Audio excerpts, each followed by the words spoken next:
Good morning! Day 2. Di kami natapos kahapon. Ginabi na kami ng paghahanap ng parts. Nakahanap naman kami ng parts, kaya lang hindi na nakabit kahapon. Tapos, problema pa, nag full memory naman yung camera. So kaya hindi ko na na-document kung ano yung mga nabili namin.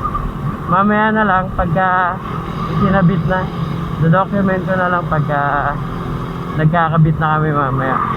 So, maghahanap pa ako ng mga iba pa na kailangan parts. Magtitingin muna tayo dito sa mga shop dito sa Pasig. Tsaka tayo punta ng Mandaluyong para pakabit. Para maitono na rin si Brian yung panggilid niya. Para di kami mahirapan pag aakyat kami ng Baguio.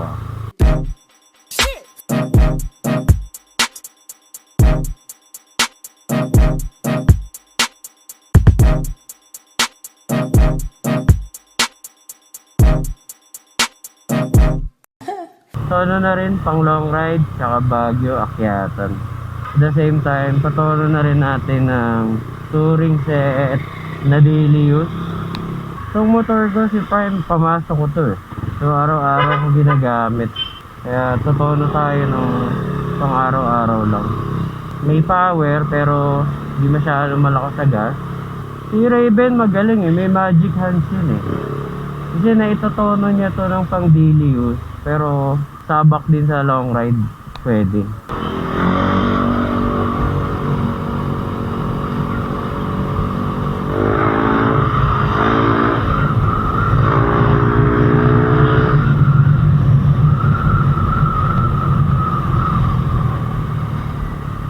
Tawagan ko muna si Raven. Gagawa pa daw siya ng taxi. Punta tayo sa Rotonda, Pasig. Ito maraming motor shop dito eh. Gumagawa pa rin pala si Raven ng taxi, naipit siya dun sa kanila. Taxi ata ni daddy yun eh, kaya obligado gawin. Makulimlim mo. Day 2 top vlog. Ang bobo namin kahapon ni Raven eh. Bili kami mags. Wala naman kaming pito. Ngayon maghahanap ako ng pito. Eh pangit naman daw pag dilipat yung stock. Benta ko yung mags ko, 2.5. Di baka mura lang mabenta yun. Baka 1.5 lang, 1.2. Ewan, tingnan natin sa online. Sabayan natin sa market. Pambawi. Pambawi man lang din sa nabili. Daming shop dito eh, pero isa lang pinupunta akong shop dito eh. Kasi tiwala ako sa benta niya. Pag sinabi niya genuine, ng Yamaha genuine talaga. Kasi sarado siya.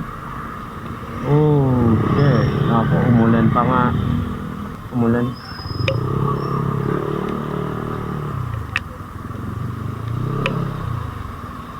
Uy. Sir, magbubukas ka na? Okay lang. Meron ka bang pito sa gulong? Sige, titignan ko. Yan, si Sir. Siya yung may-ari ng shop. Kaya lang, ngayon pala siya magbubukas. Linggo naman ngayon eh. So, baka busy. Umulan.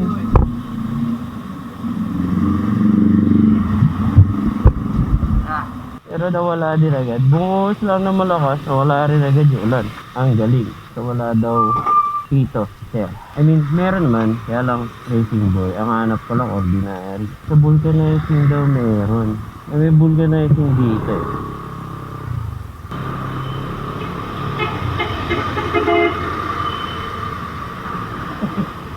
Ba? Meron po kayong pito ng gulong? Kahit yung ano ba yung tsura nun? Yung pang stock lang? Kanya stock? Oo. Magkano isa? 200 yung kasama kabit. So, hindi ko pa kakabit eh. Wapit na lang. Pwede makita. Ang mura ng kabit dito 50 pesos.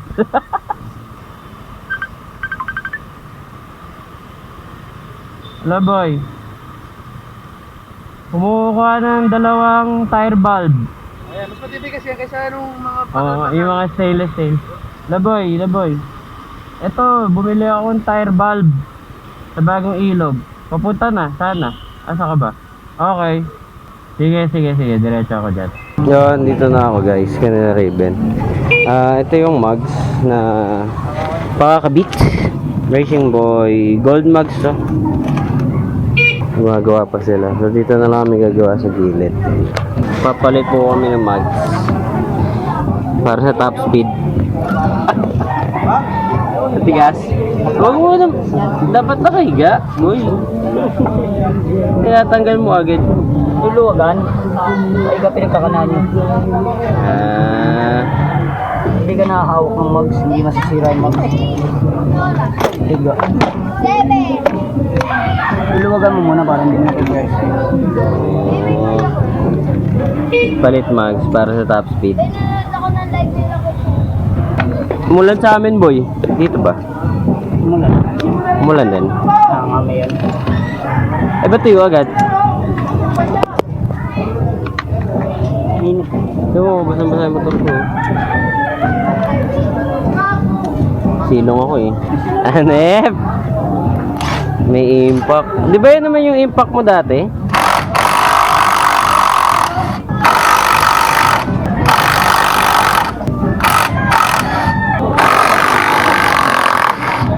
Kapalinis ko yung caliper ko, boy. Tubig-tubig lang. Yan. Sinimulan na, baklasin, panggilid. Huwag tong, ano ko. Huwag tong... Huwag yung gawa mo. Oo, Stock lang po yan. Tingin. Ayan, ito gawa to ni Raven. Stock to na linawa niya. ubus. Ay, sabi hindi mo din. Ben, para saan yung butas? Para cute lang, maiba lang sa iba. Pulley, siya rin gumawa niyang pulley. Sagad. Siya rin nagkalkal. Sagad lahat. Lagpas sa katotohanan. Lagpas sa katotohanan. May sablay na isa. Backplate, okay pa backplate. Lang. Slider piece. May sablay na isa. Ito, hindi ko alam kung bola. Sumablay. May birthday. Ang luwag yun. Patingin nga ang ID mo. Sablay yata yung gawa ko isa. Pasok. Sablay yung isa kong gawa ko. Ito yata yung tamad na. Ayaw makiat. Hindi. Tagilid. Yun. Oo nga, no? Yung Parang ito kayas. yata yung pagod na. Wala yung kanto eh. Yung kayas na parang dito yata yung pagod na ako. Dito yung mga bago, yung fresh ka pa. Yung masikap ka pa. Yung masipag pa magkalkal. Hindi, tsaka sa'yo mabigat eh. Walang kakaiba, iba-iba lahat. Sabog! Sira na naman, oil seal. Ayun o, may birthday. Bell. Ito, nakapula. Bell, stock bell kami. Tapos naka-lining na JBT. Di man lang nasaktan. Stock torque drive. Nasaktan. Sabi hindi ko makapit. Di man lang Ubus ba? nasaktan. Ha? Kain ba? Lahat. Lapat na lapat. Sabi hindi ko makain. Ako na yung ano ko. Binili kong tools.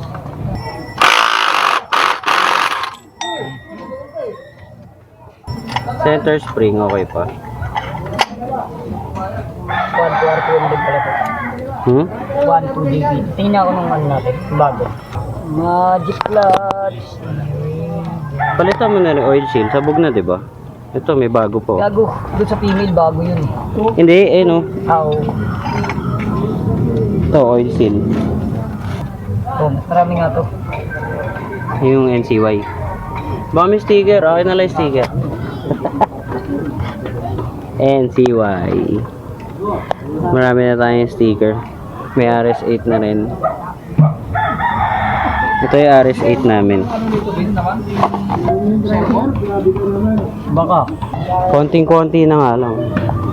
Kobe para CBT cleaner. Himugasan.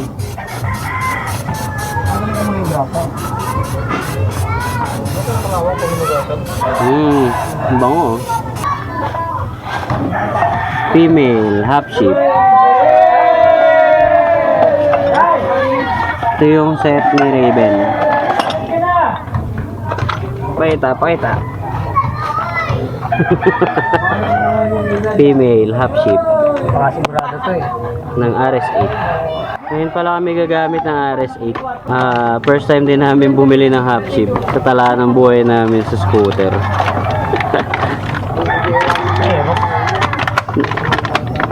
Sa Aerox. Yata ka siya.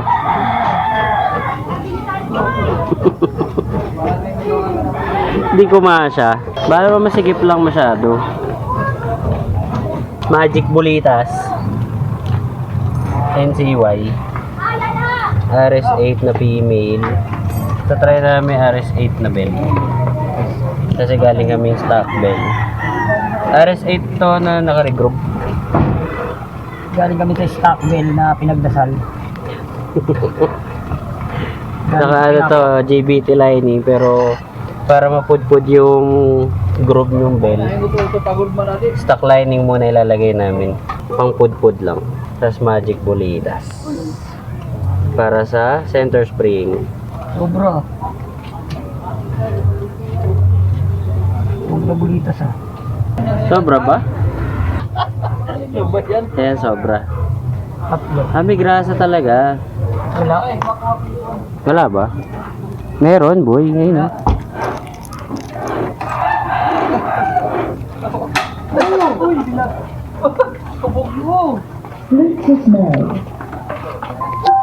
Yan, come over here. Tiga press.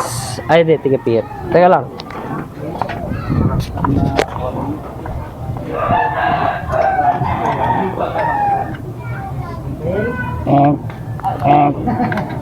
Error.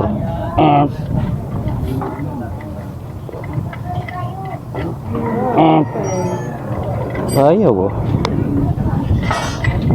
Yaw.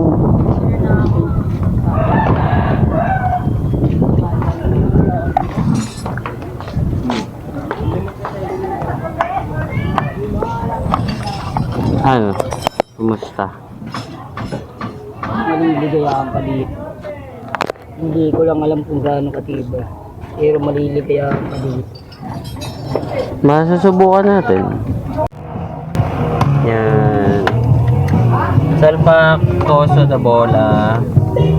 Ilang grams yan, Ben? 14. 14 grams na bola. Pero mamagic pa ni Raven yan. Tatlo. Stock na tatlo. Tatlong koso na 14. Tsaka luma. Si Raven na bahala dyan. Siya na magbabawas. Pati bola kakalkalin syempre. Kalkal bola.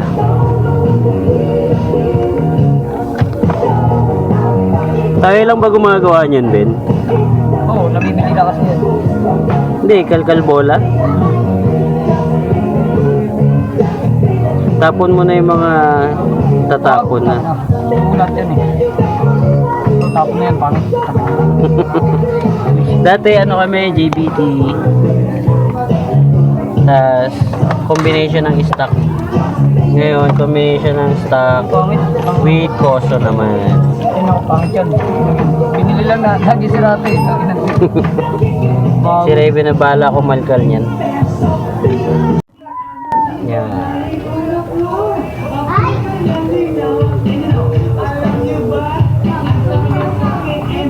Dapat maisentro nyo top dead center.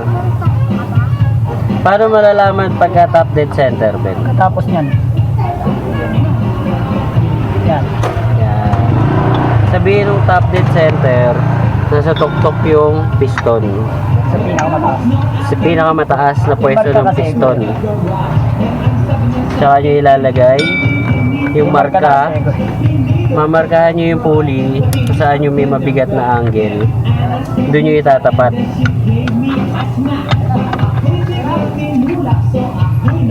Nakabalance. Kaya namin susubukan yung RS8 bell. Ayon kay Raven, yung timbang ay maganda. Hindi sobrang gaan, no? Tamang-tama lang yung timbang. Ba't parang may wibel? Hindi pa nakapagnig. Bakit? Ha? Duktong. Duktong? Baka dito yung weak point niya. Hindi siya purong forge, no? Ayan. stock fully drive base. Bell na RSA na naka-recro, naka-female na RSA, pero stock male.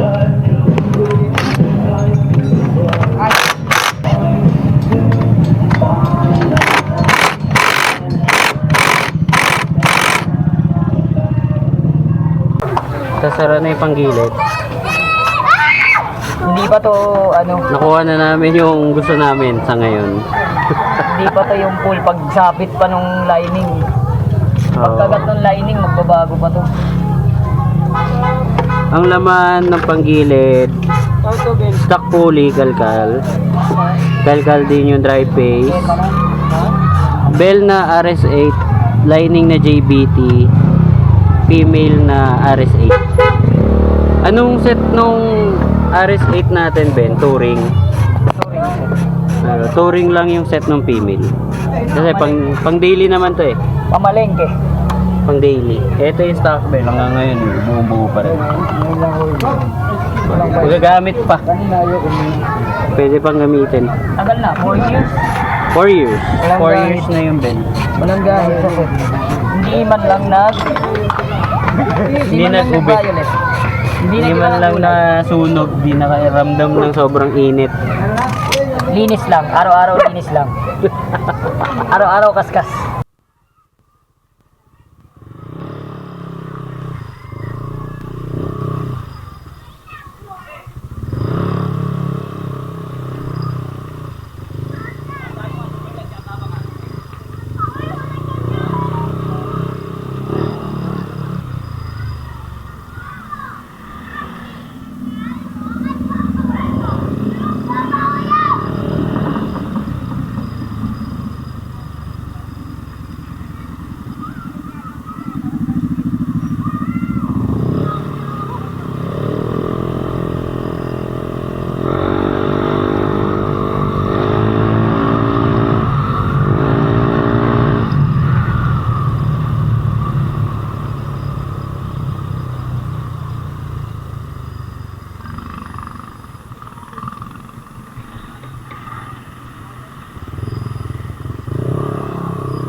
Walang backfire.